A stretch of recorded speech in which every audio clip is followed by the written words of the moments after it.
रुद्रप्रयाग के भरदार क्षेत्र के करीब 70 गांव के लोग बूंद बूंद पानी के मोहताज हैं। बरसात खत्म होते ही प्राकृतिक जल स्रोत सूख जाते हैं, जिस कारण पेयजल का हाहाकार मचा रहता है। आलम यह है कि ग्रामीण 200-300 रुपए देकर घोड़े खच्चरों से पानी मंगवाते हैं या फिर मीलों दूर से खड़ी चढ़ाई चढ़ने के बाद पानी को ढोना पड़ता है। हर बार वादे तो किए जाते हैं, लेकिन वोट बैंक की राजनीति में हर बार ग्रामीण ठगे ही जाते हैं। हाँ, मैं बताता हूँ सर आपको। सबसे पहले तो ये है कि हमारे गांव में 1975 को जल निगम द्वारा जो निर्मित की गई है जो लाइन थी वो थी आर ओ खर्क राजकीय इंटर कॉलेज कोयलाखाल के नाम पे जो योजना थी वो 75 में चालू हुई थी जल संस्थान द्वारा, जिसका हैंड ओवर जल संस्थान को किया गया। तो वो पानी आता है तो पर वो गर्मियों में वो पानी बिल्कुल सूख जाता है। आजकल जैसे बारिश नहीं है तो बिल्कुल पानी हफ्ता 10 दिन में पानी मिलता है गाँव वालों को। तो मेन मुद्दा हमारा जो पानी का है, हमारे गांव से जो आज 75% लोग पलायन कर चुके हैं इस पानी के कारण। कोयलाखाल क्षेत्र में पूर्व से ही कोयलाखाल हो गया, सोनाखाल हो गया, कांडा हो गया, इन क्षेत्रों में ही स्रोत पे जो आप स्रोत टेप किया उसमें पानी कम है, तो जितना पानी उतना ही उसमें डिस्ट्रीब्यूट हो पाता है कि वहाँ पे पूर्व से ही पानी काफ़ी कम मात्रा में है, पर्याप्त पानी नहीं है। उसके लिए जल निगम के द्वारा वहाँ पे एक नई योजना का निर्माण किया जा रहा है, जो लस्तर से आएगी वो योजना। जैसे वो योजना कंप्लीट होगी तो उससे वहाँ पे इतने क्षेत्र में समस्या नहीं रहेगी पानी की।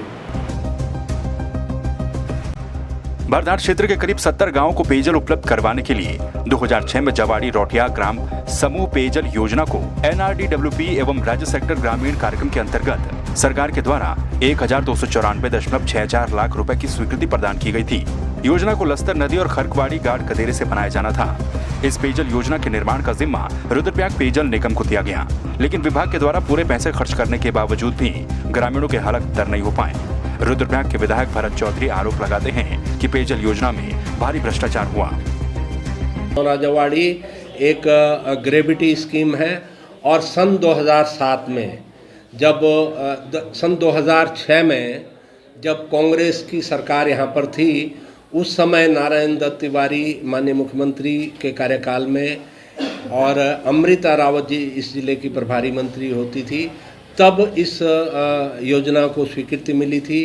12 करोड़ रुपए इसमें स्वीकृत हुआ था, लेकिन 2007 में के बाद जो स्थानीय विधायक थे उनके किसी निकटस्थ रिश्तेदार को इस योजना का काम दिया गया और 2017 तक जब मैं विधायक बना तब तक वो 12 करोड़ रुपए ठिकाने लगाए जा चुके थे। एक भी व्यक्ति को उसका कोई लाभ नहीं मिला। इसकी ये मेरे संज्ञान में भी आया है और आने वाले हफ्ते में सप्ताह के सोमवार या मंगलवार को PWD और जल निगम के अधिकारियों को बिठा करके मेरी कोशिश होगी कि उनमें एक कोऑर्डिनेशन उनमें स्थापित किया जाए ताकि इसमें किसी तरह की कोई बाधा न हो। प्रथम चरण के कार्यों को पूरा करने के साथ ही द्वितीय चरण के कार्य आरंभ करने के लिए नाबार्ड कार्यक्रम के तहत 2016-17 में फिर से 1244.89 लाख की स्वीकृति प्रदान की गई। इस योजना को फिर से नवंबर 2018 में शुरू किया गया, जिसको 2019 तक पूरा किया जाना था। शासन के द्वारा पेयजल निगम को 994.86 लाख की धनराशि भी अवमुक्त कर दी गई, लेकिन तय समय से 1 वर्ष पूर्व अधिक हो जाने के बावजूद भी ये योजना पूरी नहीं हो पाई। अब निर्माणदायी संस्था योजना पूरा न होने का जिम्मेदार लोक निर्माण विभाग को ठहरा रही है। जल निगम का कहना है कि लोक निर्माण विभाग के निर्माणाधीन पैताल त्यूखर मोटर मार्ग के कारण योजना की पाइपलाइन को क्षति पहुंची है, जिसकी क्षतिपूर्ति के लिए 94.4 लाख का प्राक्कलन भेजा गया। इसमें से अभी तक 10 लाख ही मिल पाए, जिस कारण पेयजल योजना का निर्माण पूरा नहीं हो पाया। जबकि लोक निर्माण विभाग का कहना है कि जल निगम और लोक निर्माण विभाग के इंजीनियरों के द्वारा संयुक्त निरीक्षण में क्षति का प्राक्कलन 33 लाख पाया गया था, जिस पर सहमति बनी थी और इसे स्वीकृति शासन के द्वारा भी दी गई, लेकिन बाद में जल निगम के द्वारा 94 लाख का प्राक्कलन भेजा गया।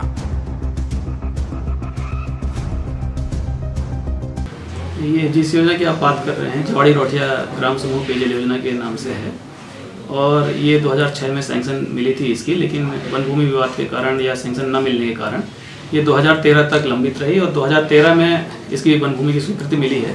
उसके पश्चात इसके ग्रेविटी में इनके काम शुरू हुए हैं, जो 50 किलोमीटर तक लाइन इसमें पूरी बिक चुकी है ग्रेविटी में, और इसके वितरण प्रणाली के कार्य लगभग 90% पूरे हो चुके हैं, जिसमें आजकल घर घर कनेक्शन के काम चालू है। इसमें पीडब्ल्यूडी की वजह से जो पहिया ताल त्योंखर रोड कटिंग चल रही है, उससे हमारी 1.5 किलोमीटर ग्रेविटी में लोंगाके के निकट क्षतिग्रस्त हुई थी, जिसमें हमने उनको डीपीआर भेजी हुई थी। तो उसके अगेंस्ट उन्होंने मात्र अभी 10 लाख रुपए दिया हुआ है। उसके बाद उसके अलावा कोई अलाइनमेंट नहीं है, तो इसमें फॉरेस्ट की भी सेंक्शन हमें दोबारा नहीं मिल पा रही है। तो इसमें ये डिसीजन हुआ है कि पीडब्ल्यूडी की जो रोड कटी है उसी में लाइन बिछाई जाएगी, जिस हेतु उनके द्वारा अभी बैलेंस धनराशि दी जानी है और जो रोड कटिंग का मलबा पड़ा हुआ है उसको साफ कर देंगे। तो उसके बाद हम तुरंत उसमें निर्माण काम शुरू करा देंगे। वर्ष 2006 में स्वीकृत हुई जवाड़ी रोठिया ग्राम समूह पेयजल योजना का निर्माण कार्य बीते 14 वर्षों में भी पूरा न होना पेयजल निगम की कार्यशैली पर बड़ा प्रश्न चिन्ह खड़ा करती है। भ्रष्टाचार, जनप्रतिनिधियों की उदासीनता और विभागीय दांवपेचों में उलझी यह योजना कब पूरी होगी इसका तो पता नहीं है, लेकिन पेयजल की गंभीर किल्लत से जूझ रहे भरदार के 70 से अधिक गांवों के लोगों ने 2022 में इसका जवाब देने का मन बना लिया है। कुलदीप राणा, संवाद 365, रुद्रप्रयाग।